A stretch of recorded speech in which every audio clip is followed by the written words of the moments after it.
नमस्कार, मैं हूं अजय शर्मा और आप देख रहे हैं देसी दर्पण न्यूज़। इस वक्त हम रोहतक में मौजूद हैं और रोहतक में एक ऐसे फ़नकार से आपका परिचय कराएंगे जिन्होंने अभी तक हरियाणा में बहुत सारे गाने जो हैं वो हरियाणवी इंडस्ट्री को दिए हैं। फ़नकार, मैंने आपको फ़नकारों से पहले भी मिलाया है, चाहे वो दीपक कपूर की बात हो, चाहे राजकुमार मान की बात हो, देव कुमार देवा की बात हो, और उसी कड़ी में आज हमारे साथ हैं हमारे भाई नितिन त्रिखा जी। नितिन त्रिखा बहुत बड़ा नाम है। आपने चाहे गाना देखा होगा 70 का हरियाणा, उसके 5 वो एपिसोड आ चुके हैं, मतलब वो 5 गाने अलग अलग तरीके से आ चुके हैं उसी नाम से। नितिन त्रिखा जी ने वो गाए हैं। और सबसे बड़ी चीज़ मैं आपको बताता हूँ रोहतक वालों को कि रोहतक में जब कोरोना काल था तो रोहतक में कुछ कलाकारों ने एक गीत बनाया था, हौसला ना तोड़िए दिन पहले आले आवेंगे। उसके सिंगर भी नितिन त्रिखा हैं। तो नितिन भाई राम राम। राम राम जी, आपको भी राम राम, सारे देखने वाले दर्शकों को। बड़ा वो जो कोरोना काल में जो गीत था और अपने शहरवासियों ने बड़ा उसको बड़े चाव से सुना था और ये देख रहे थे, सभी लोग देख रहे थे कि यार ये कमाल की चीज़ अपने हरियाणा के आर्टिस्टों ने मिलके बनाई है। हालांकि वो सब की अलग अलग जगह से फुटेज आ रही थी और वो देख रहे थे बड़े चाव से। क्या नाम है, उस गाने को देखा गया था। तो ये कहाँ से, ये इंस्पिरेशन कहाँ से मिली? जी, विश्व दीपक त्रिखा जी हैं, उन्होंने एक सॉन्ग का लिंक भेजा, एक पंजाबी गीत बना था कोरोना में मोटिवेशन के लिए। सो उससे आइडिया लिया गया, फिर उसके बाद इसको लिखा मैंने। सो उसके बाद हमने रिकॉर्ड किया इसको। और उन दिनों ना ज़रूरत भी थी कुछ इस तरह की चीज़ों की, क्योंकि बहुत नेगेटिविटी छा गई थी लोगों पे। सो कोशिश की और उसको बहुत प्यार दिया आप सब लोगों ने। बहुत अच्छा गीत था वो। बिल्कुल, बहुत मतलब वो बहुत चर्चा का विषय रहा था वो गीत, अपने ख़ास करके अपने हरियाणा में। आपने शुरुआत करी थी, जहाँ तक मुझे पता है, मेरे ख्याल से सिंगिंग की शुरुआत करी थी 2007 में। जी है ना? उससे पहले आप डांस कोरियोग्राफी कराते थे, कोरस वगैरह गाते थे।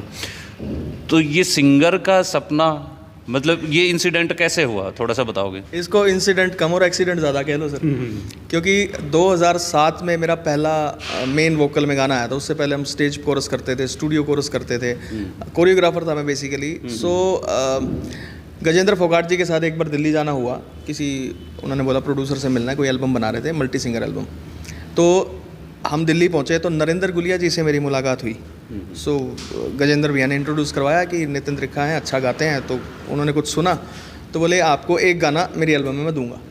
सो बस लिखा ही हुआ था कुछ। एक हफ्ते बाद उनका फ़ोन आ गया कि डम्मी करने आ जाओ। हम डम्मी करने पहुंच गए। सो मिक्का ने म्यूज़िक किया था इसका, विकासपुरी दिल्ली हमने रिकॉर्ड किया था। सो डम्मी कर दी। अब डम्मी के बाद भी 10 दिन बाद जब फाइनल वोकल थी तो वहाँ पे बड़े बड़े नाम बैठे थे। आप भी थे वहाँ पे एक। जी बिल्कुल। सो एक सिंगर पहले गाने के लिए गए अंदर स्टूडियो में उसको। सो वो काफ़ी नामी सिंगर थे, अब मेरे से बहुत सीनियर आर्टिस्ट थे। सो जब उन्होंने गाना शुरू किया तो पता नहीं रिकॉर्डिस्ट के दिल में क्या आया, कहता जिन्होंने डम्मी किया ना वो गाएं। सो मैं वहीं बैठा था तो मैंने गाया, बोले आप ही गाओगे इसको। तो ऐसे मेरे को एक्सीडेंटली गाना मिला, इंसिडेंटली नहीं था। हाँ, और वो मतलब एक्सीडेंट जो है वो इतना ज़बरदस्त हुआ कि आज पूरे हरियाणा में, क्या पंजाब में भी आप छाए हुए हो। हाँ, मतलब कुछ एक्सीडेंट अच्छे होते हैं। हाँ, कुछ एक्सीडेंट अच्छे होते हैं, दाग अच्छे हैं। दाग अच्छे हैं। बिल्कुल, क्योंकि मैं इसलिए बता रहा हूँ, 2007 में एक गाना रिलीज़ हुआ था, थोड़ी और दारू जस्ट मोर दारू। उसके सिंगर नितिन भाई थे। और आज के टाइम में आप एक गीत सुन रहे होगे, इनका बहुत मशहूर गीत आ रहा है किताब करके, जिसका टाइटल है किताब। तो उसके बारे में थोड़ा सा बताओगे? जी, ये भी एक आमद ही लगा लो हुई थी कि रात को बैठे थे तो कुदरती जैसे ही मैं घर पहुंचा तो कुछ लिखने का मन हुआ। सो गीत लिखना शुरू किया। अच्छा, मतलब आप लिखते भी खुद ही हैं अपने? मोस्टली जो मेरे गाने मैं करता हूँ अपने पर्सनली वो मेरे लिखे होते हैं। कंपोज भी मैं कोशिश करता हूँ खुद ही करूँ। अगर म्यूजिक डायरेक्टर भी कंपोज करे तो साथ ही बैठता हूँ। अच्छा। सो वो गीत लिखा भी गया, कंपोज भी मेरे द्वारा हो गया, वो गीत गाया भी मेरे द्वारा गया। और उसको इतना प्यार दिया लोगों ने, कम से कम टिकटॉक पे उसकी एक चैनल पे 7-8 लाख रील्स मैंने देखी थी। और उस गाने की मतलब 7-8 लाख रील्स बनी थी। उस वो फिर उसके बाद मुझे थोड़ा सा पछता, वो सैड सॉन्ग है बेसिकली। सो वो रील्स ऐसी ऐसी होती थी, कोई तो ब्लेड से अपना नस काट रहा है और कोई ड्रिंक कर रहा है, कोई फौजी भाई ने वीडियो बना रखी, कोई कुछ भी। तो मुझे एक बार ये भी लगता था कि भाई कहीं मैंने कोई गलत चीज़ तो नहीं कर दी, इस तरह के लोग स्टेप्स ले रहे हैं, ये गाना करके कोई नस काट रहा है और कोई रो रहा है, कोई जंजीर से मार रहा है, पता नहीं कैसी कैसी रील्स थी। वो गाना मेरे थे, लिपसिंग भी मेरी वो वही करते थे। हाँ, जिस तरीके से आजकल वो गाना चल रहा है तू नहीं तो ये रुत ये हवा क्या करूँ, इसी तरीके का कुछ वो दृश्य चला था। बिल्कुल बिल्कुल, वो उस तरह उस टाइम का चला था। और मैंने जब देखना शुरू किया था, मेरे को एक्चुअली सुमित काजला एक हैं, विक्की काजला जी के भाई, सो उन्होंने कुछ गीत करवाना था मुझसे, तो बुलाया। तो उन्होंने बोला कि भाई साहब, हमने आज पता चला है कि ये आपका गाना है। अच्छा। और टिकटॉक पे है, मैं उन दोनों टिकटॉक कुछ ज़्यादा यूज़ करता नहीं था, ना देखता था। सो उन्होंने मेरे को दिखाया, जब दिखाया तो उसकी लगभग 1-1.25 लाख उस टाइम पे रील्स थी, और आने वाले 1 महीने के अंदर 7-8 लाख रील्स पहुंच गई उसकी। उसके बाद टिकटॉक बंद हो गया। ये भी बहुत बड़ी क्या कहते हैं, दुर्घटना कह सकते हैं इसको हम, क्योंकि जहाँ से एक बार चलने की बारी आई तो वो ऐप ही बंद हो गई। ऐसी ऐसी घटनाएं होती रहती हैं लाइफ में। और आप वाली बात है कि दाग अच्छे हैं, लेकिन जो होता है अच्छे के लिए होता है। अच्छे के लिए होता है। तो आप थोड़ा सा 2 लाइन दर्शकों को एक बार अपना जो मशहूर गीत है, जो लेटेस्ट आ रहा है, उसके बारे में थोड़ा सा दर्शकों को गा के सुना दो। जो लेटेस्ट आ रहा है अभी? हाँ, नहीं, जो अभी रिलीज हो चुका है। अच्छा, अभी हमारा 10 जनवरी को एक हमने गीत रिलीज किया था, डीजे नंबर था, उसकी वर्डिंग थी थारा भाई नाचेगा। सो उस गीत को बहुत प्यार मिल रहा है, मतलब हाँ, मतलब 1 मिलियन तो वो 1 लाख तक उसके व्यूज आ चुके हैं। हाँ, अभी 1 लाख। हमने उस पर कोई पैसा नहीं लगाया, कोई प्रमोशन के लिए कोई हमने फेक चीज़ नहीं करी। उसके 4-1 हज़ार लाइक हैं, उसके 300-400 कमेंट हैं, उसके 75-76 हज़ार व्यूज़ हो चुके हैं अब तक उसके। सो हमने उस चीज़ में पेड कुछ नहीं है, वो जो है ओरिजिनल है अब तक का। जी। सो वो था कि डीजे ने बजवा दो आज तो चाड़ा पाटेगा, डीजे ने बजवा दो आज तो चाड़ा पाटेगा, हट लो सारे दूर आज थारा भाई नाचेगा, भाई नाचेगा रे थारा भाई नाचेगा। बहुत बढ़िया। और मैंने वो वीडियो भी देखा, और मतलब जैसे हरियाणा का होता है ना कि जब डांस करते हैं सारे तो सबको दूर कर देता है, वो एक ऐसा सा वो डांसर है। तो और वो होता भी स्पेशल है, फिर वो उसने जो धमाल मचाना होता है ना। अच्छा, को जैसे हम एक्सीडेंट की बात कर रहे हैं, और कुछ एक्सीडेंट अच्छे होते हैं। कहीं लाइफ में ऐसा भी कोई मोमेंट आया कि आप इस इंडस्ट्री में जैसे स्ट्रगल कर रहे थे कि आपको कहीं लगता हो कि नहीं यार, इस इंडस्ट्री में तेरी बात बनने वाली नहीं है, कुछ ऐसा मोमेंट कभी लाइफ में आया हो और उससे मतलब कुछ ऐसी निराशा हुई हो? ऐसा प्रैक्टिकली तो कुछ आया नहीं, बस मेरे मन के थोड़े से वो थे कि जब स्टार्टिंग की थी गाने की, तो बेसिकली मेरा जो एक्सेंट था वो प्योर हरियाणवी था नहीं। अभी भी आप जितने मेरे गाने सुनेंगे उसमें हरियाणवी का तड़का मिलता है, हिंदी का तड़का मिलता है। सो मेरे को उस चीज़ पे थोड़ा सा काम करने की ज़रूरत पड़ी, और मैंने उस चीज़ पे काम किया फिर, क्योंकि शुरू में मैंने जो गाने गाए हैं उस मेरा थोड़ा सा डायलेक्ट जो है वो प्योर हरियाणवी आता नहीं था, और हमने गाने करने हरियाणवी। सो उस चीज़ का सुधार कराया। उस सुधार के बाद मेरे को फिर दोबारा से सेम ट्रैक मिल गया, वो चीज़ मन से निकल गई। ओके। मतलब सीधी सी गाड़ी जो है ना ट्रैक पे चल रही है अभी, और उसमें कोई मतलब हर्डल्स अभी आए नहीं हैं, क्योंकि बहुत सारे आर्टिस्ट मैंने देखा है कि एक लेवल छूने के बाद वो उन दिनों को याद करते हैं कि जब वो बहुत सारा स्ट्रगल कर रहे होते हैं, और कभी कभी लाइफ में ऐसी मोमेंट्स आई हैं जब काफ़ी निराश हुए हैं और उनको मतलब काम नहीं मिल रहा होता है, तो काफ़ी निराशा उनको होती है। तो ऐसे मोमेंट अभी मतलब ठीक चल रहा है परमात्मा? अभी ठीक चल रहा है। उसके ना कुछ कारण है। एक तो मेरी कुछ उम्मीदें, बहुत ज़्यादा सपने ऐसे बड़े मैंने सोच नहीं रखे कि भाई जिनको सोच के मैं आज को ध्यान देना छोड़ दूँ। अपना सीढ़ियों वाला काम है, एक एक स्टेप चढ़ते जाओ, देखो भगवान कहाँ तक लेके जाएगा। बिल्कुल। दूसरा, मैंने आज तक कभी भद्दा नहीं गाया, कभी डबल मीनिंग नहीं गाया, कभी मैंने कुछ इस तरह का नहीं गाया जिसको मैं परिवार के साथ बैठ के ना सुन सकूं। मेरा हर गीत या तो कोई मैसेज देता है, या फिर सैड होगा, या फिर कल्चर पे होगा, या फिर किसी मोमेंट पे होगा। होली पे हमारा गीत रिलीज़ हुआ था हरियाणा में, होली के ऊपर पर्टिकुलर कोई गाने रिलीज़ नहीं है। सो हमने पिछली होली पे मेरा एक होली का गाना रिलीज़ हुआ था जो पर्टिकुलर होली का ही था। उसके एक दिन में 15-17 हज़ार व्यूज़ आए थे। बिल्कुल। अभी कुछ दिन बाद होली आने वाली है, तो वो गाना फिर से तरोताज़ा दोबारा चलेगा वो गाना, दोबारा चलेगा। बिल्कुल। अच्छा, जब एक स्टार्टिंग फेज़ था और उस स्टार्टिंग फेज़ में जिस तरीके से वो इंसिडेंट हुआ कि आपको एकदम से गाने का मौका मिला, क्योंकि पहले तो आपने सोचा नहीं होगा कि मैं मेन सिंगर बनूंगा, है ना? कभी नहीं सोचा। एकदम से जब वो इंसिडेंट हुआ तो वो क्या फीलिंग्स थी? मतलब एक मेरे लिए लाइफ का सबसे बड़ा गिफ्ट था वो। अनएक्सपेक्टेडली मुझे एक ऐसा गाना मिला, और मेरे ज़िंदगी का पहला गाना, मिक्का म्यूज़िक कर रहे हैं उस गाने का। नरेंद्र गुलिया जी जो राइटर हैं, जिन्होंने मिक्का के लिए जाटा का छोरा लिखा था, उनकी वर्डिंग है, और गाने का मौका मेरे को मिल रहा, तो मतलब कोई पिछले जन्म के मेरे अच्छे कर्म ही थे जो मेरे सामने आए इस बारी। बिल्कुल। किताब जो आपका गाना है, आपने बताया 7-8 लाख रील्स बनी हैं, थोड़ा सा दर्शकों को एक बार तरोताज़ा करा दीजिए उस किताब की जो हैं 1-2 पन्ने दर्शकों के सामने खोल के दिखा दीजिए। बिल्कुल बिल्कुल, ये ज़रूरी भी था किताब सुनाना, क्योंकि ना मैं कारण बताता हूँ, किताब गाना मेरा है, बहुत लोगों ने सुन रखा है पर उनको ये नहीं पता गाया मैंने। जी जी बिल्कुल। ऐसा मेरे साथ इंसिडेंट भी हुआ, 1-2-3 बार हुआ कि भाई साहब, अच्छा आपका गाना है क्या? मैं कहा हाँ। और दूसरा, यूट्यूब पे ही मेरे ही गाने को अलग नाम से डाल के, सिंगर का नाम कुछ है, अच्छा, रिलीज कर रखा है, 3-3 लाख व्यूज हैं उस पे।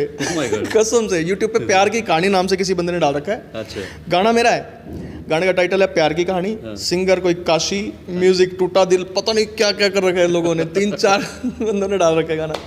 सो वो मेरा गाना भाई साहब, मैंने ही गाया उसको, मैंने ही लिखा है। सो मैं सुनाता हूँ आपको। सारे जज्बात मेरे आंसुआं में बह गए, छोड़ गी तू हम कती एक ले से रह गए, के पूरी होने लगी मेरे प्यार की कहानी, पूरी होने लगी मेरे प्यार की कहानी, कोई चोरी कर कहने सारे ख्वाब ले गया, के खून तय लिखी थी मन प्यार की कहानी, कोई ठाके ने मेरी वा किताब ले गया।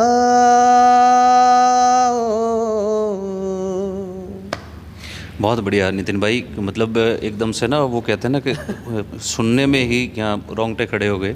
तो रियल में वो जब आपने म्यूज़िक के साथ गाया होगा तो वो मतलब बहुत एकदम से अलग तरीके का टचिंग सॉन्ग है। और ईश्वर करे आप ऐसे ही दिन दुगनी रात चौगनी आप प्रगति करते रहें, और हमारे जैसे जो छोटे मोटे हैं ये इंटरव्यू लेने वाले पत्रकार साथी हैं, मैं बता देता हूँ इंटरव्यू में ये एक बारी कि अजय शर्मा जी हमारे भी सीनियर आर्टिस्ट हैं। हम जब कॉलेज में पढ़ते थे तो ये प्लेज तैयार करवाने एज ए टीचर आते थे, तो हम तो भाई साहब आपको देख देख के जो सीखे हैं दैट्स इट। आप हमसे तो बहुत ज़्यादा सीनियर आर्टिस्ट हैं। बिल्कुल, थैंक यू, शुक्रिया, ये आपका बड़प्पन है। क्योंकि देखो आर्टिस्ट वो है कि जो दिखता है वो बिकता है, और जो चल रहा है वो सही मायने में आर्टिस्ट है। वैसे मेरे जैसे बहुत सारे कलाकार हैं जो इंडस्ट्री में आए गए हैं, लेकिन ये हमारे साथियों का ये बड़प्पन है कि भाई आज भी इतना प्यार देते हैं, इतना मेरे को भी थोड़ा सा ये लगता है कि हाँ अभी तू आर्टिस्ट है, बचा हुआ है। ना देखो, आर्टिस्ट मरता नहीं है, आर्टिस्ट पैदा होता है सिर्फ, मरता कभी नहीं आर्टिस्ट। ठीक बात है। आर्टिस्ट पैदा होगा, अपनी कला बिखेरेगा, आर्टिस्ट का शरीर चला जाएगा, कला चलती रहेगी ताउम्र, आर्टिस्ट नहीं मरता कभी। नितिन त्रिखा से हमने खुल के बातचीत करी है, और क्या कहते हैं, और बहुत सारी चीज़ें इन्होंने कर रखी हैं। मैं आपको जो मेरे को याद आ रही हैं, अपना मुरथल यूनिवर्सिटी का जो थीम सॉन्ग है शायद वो भी आपने गाया। मतलब ये बहुत बड़ी बात है कि मुरथल यूनिवर्सिटी, उस यूनिवर्सिटी का एक अपना एक थीम सॉन्ग है। जब भी उसका कोई फंक्शन होता है या कोई बड़ी मीटिंग्स होती है तो वो थीम सॉन्ग बजता है। वो सिंह भाई, नितिन जी हर यूनिवर्सिटी का अपना एक एंथम सॉन्ग होता है, तो मेरे अच्छे कर्म के हिसाब से ये भी मेरी झोली में गिरा एक कि मुरथल यूनिवर्सिटी का जो एंथम सॉन्ग है वो मुझे ही गाने का मौका मिला, क्योंकि ये बहुत बड़ी बात है। और एंथम गाने का, एंथम एक ऐसी चीज़ होती है जो पर्टिकुलर किसी भी संस्थान की एक अपनी एक छाप होती है। अगर जैसे नेशनल एंथम होता है, राष्ट्रीय गीत होता है, तो वैसे ही उस यूनिवर्सिटी का भी वो इस तरीके का एंथम है कि एक गौरव का प्रतीक है, और वो गौरव हासिल है नितिन त्रिखा को। आपका मतलब क्या कहना है? अच्छा, पंजाब में पंजाबी सिंगर्स के साथ आप गा रहे हो, 1-2 मैंने देखे। पंजाब में आप बहुत ज़्यादा काम कर रहे हो, तो यहाँ के जो कल्चर में और वहाँ के कल्चर में क्या आपको डिफरेंस लगता है, जैसे हरियाणवी सॉन्ग्स और पंजाबी सॉन्ग्स को देख के? कल्चर में तो देखो कुछ खास डिफरेंस है नहीं, बट थोड़ा सा एक चीज़ का फ़र्क ज़रूर है।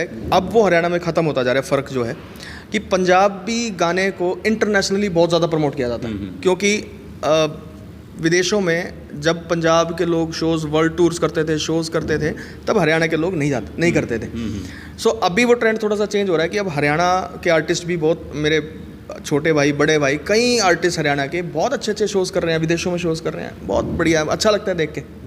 सो अभी हरियाणा और पंजाब में कुछ खासा सा फ़र्क ये रह नहीं गया, पहले होता था फ़र्क।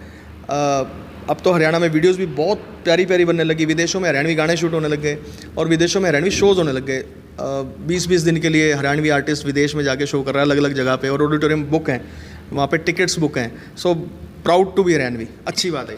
बिल्कुल, क्योंकि कभी जो हरियाणा के आर्टिस्ट बॉलीवुड में जाते थे, मुंबई जाते थे, तो वहाँ कोई जानता ही नहीं था कि हरियाणा का है। लेकिन आज कितना फ़र्क आ गया है कि 3-4 हज़ार करोड़ जो है ना वो हरियाणवी बोली पे इन्वेस्ट हो रहा है, बिल्कुल, बॉलीवुड बिल्कुल। पे इन्वेस्ट कर रहे हैं। अब मूवीज़ के अंदर आपको एक ना एक हरियाणवी कैरेक्टर ज़रूर मिलेगा। अभी एक मूवी आई थी साउथ की मूवी, वो जिसमें चंदन वाला वो स्मगलिंग का था, पुष्पा झुकेगा नहीं, पुष्पराज। उस फिल्म में भी आप नोटिस किया हो तो जो डीएसपी लास्ट में बनता है वो भी हरियाणवी बोली बोल रहे हैं। हाँ। सो अपना पताल लोग वेब सीरीज ऐसी, उसमें जयदीप भाई ने कितना बढ़िया हरियाणवी रोल किया। अभी एन एक्शन हीरो मूवी आई आयुष्मान खुराना की, उसके अंदर भी जयदीप भाई का बहुत अच्छा रोल है। तो कुछ अच्छा लगता है कि हरियाणा का आदमी हरियाणवी को प्रमोट कर रहा है बाहर जाके भी। बिल्कुल, इससे जो भी इंडस्ट्री में जितने भी हरियाणवी आर्टिस्ट काम कर रहे हैं उसको एक बहुत बड़ा बूस्टअप मिलता है, क्योंकि बड़े लेवल पे जब हरियाणवी की पहचान मिलती है तो बाहर भी, जैसे आप बता रहे हैं कि विदेशों में भी हरियाणवी को एक नई पहचान मिली है। बिल्कुल बिल्कुल, वहाँ पे सोसाइटीज़ हैं हरियाणा के लोगों की, कनाडा में हैं, ऑस्ट्रेलिया में हैं, सोसाइटीज़ है पर्टिकुलर, वो शोज़ करवाते हैं। जी। और अपना अंग्रेज भी उनको बहुत एंजॉय करते हैं, डांस करते हैं हरियाणवी गानों पे। बिल्कुल। अच्छा, इन सारी चीज़ों से अलग एक अलग सा सवाल मैं आपसे पूछता हूँ। आपके बारे में एक बड़ी चीज़ फेमस है कि आप जो हमारे आसपास के जैसे भाई हैं, आर्टिस्ट हैं, तो उनकी कॉपी बहुत अच्छी करते हो। है ना? नकल बहुत अच्छी करते हो। तो किसी एक शख्स की, किसी की थोड़ा सा ना वो एक एक्सेंट नहीं पकड़ लेते, अरे देख वो तो थोड़ा सा एक बार ऐसा कुछ है नहीं। अपना हर सिंगर का अपना अंदाज है, मेरा अपना अंदाज है। तो नहीं, सिंगिंग की बात नहीं कर रहा हूँ। जैसे सपोज त्रिखा जी का जिक्र आता, अरे यार तू क्या कर रहा है, तो आप अच्छी करते नहीं। हाँ, तो ऐसे ही गजेंद्र भाई किस तरीके से करते हैं वो थोड़ा ना गजेंद्र भाई भी मतलब हमारे बड़े भाई हैं, आदरणीय हैं, तो अपना उनका थोड़ा सा ही है कि वो ना बड़ा फास्ट बोलते हैं कि जैसे सुन रहे, मतलब क्या कर रहा था, सुन रहा है मतलब कुछ इस तरह से, मतलब जब वो थोड़े से एक्टिव मोड में होता है तब। नहीं तो बहुत अच्छे आर्टिस्ट हैं, मेरे बड़े भाई हैं। बिल्कुल।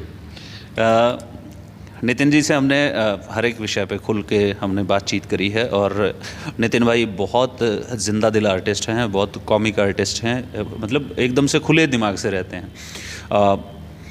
कलाकारों से परिचय करवाना, आपका तारुफ करवाना इसलिए ज़रूरी रहता है कि आप लोग कलाकारों को आप केवल स्क्रीन पे देखते हो, उनकी रियल लाइफ क्या है उस रियल लाइफ के बारे में आपको पता नहीं होता है। मैं कोशिश कर रहा हूँ कि जो भी कलाकार मिलता है तो उनकी रियल लाइफ कैसे रहती है, उनका लाइफस्टाइल कैसे रहता है, वो भी आप ही लोगों की तरह होते हैं। और जब आप उनको रील पे देखते हैं तो आपके अंदर जो है मतलब ऐसे सपने होंगे कि कलाकार हैं ये तो बहुत पता नहीं कहाँ रहते होंगे। ये भी सभी हमारे भाई ज़मीन पे रहते हैं और डाउन टू अर्थ रहते हैं। 2 हाथ 2 पैर सब कुछ आप जैसे ही है। बस थोड़ा सा मैं कहना भी चाहूँगा कि अपने दिमाग को और अपनी एनर्जी को पॉजिटिव जगह यूज़ करो। सो सारे आर्टिस्ट हैं, बिल्कुल, कोई ऊपर से नहीं उतरता आर्टिस्ट, हम आम आदमी हैं।